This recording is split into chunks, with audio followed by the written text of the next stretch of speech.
What will people think? லைஃப்பில் நம்ம என்ன செய்யணும்னு நினச்சாலும் நமக்கு வர ஃபர்ஸ்ட் தாட். இப்போல்லாம் தேம்பி தேம்பி அழுகிறதுக்கு, வாய் விட்டு சிரிக்கிறதுக்கு, வாய் வலிக்க பேசுறதுக்கு, இதுக்கெல்லாம் கூட வாட் வில் பீப்புள் திங்க்னு யோசிக்க ஆரம்பிச்சிட்டோம்.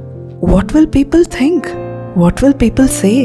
Worrying about others opinion, fear of judgement, இதை யோசிச்சே நிறைய விஷயங்களை செய்யாமல் விட்டுருப்போம். அந்த விஷயத்துக்கெல்லாம் ஸ்டார்டிங்லேயே ஃபுல் ஸ்டாப் வச்சுருப்போம். ஒன்று மட்டும் ஞாபகம் வச்சுக்கோங்க, நீங்கள் போகிற பாதை ஈஸியாக இருக்கோ கஷ்டமாக இருக்கோ, நீங்கள் சோகமாக இருக்கீங்களோ சந்தோஷமாக இருக்கீங்களோ, அதையெல்லாம் ஃபேஸ் பண்ண போகிறது நீங்கள் மட்டும்தான், அவங்க இல்லை. அட் த லீஸ்ட் உங்களுக்கு ஹெல்ப் பண்ணுவாங்களான்னு கூட கான்ஃபிடெண்ட்டாக சொல்ல முடியாது. அவங்க பண்ண போகிறது ஒரே ஒரு விஷயந்தான், நீங்கள் ஜெயிச்சா கை தட்டுவாங்க, தோத்தா கிரிட்டிசைஸ் பண்ணுவாங்க. ஸோ அவங்க ஏதாவது தப்பாக நினைப்பாங்கன்னு யோசிக்கிறத விட்டு உங்களுக்கு என்ன வேணும்னு யோசிங்க. Do what you love. Go where your heart takes you. After all, we live only once, right? So let's enjoy the ride.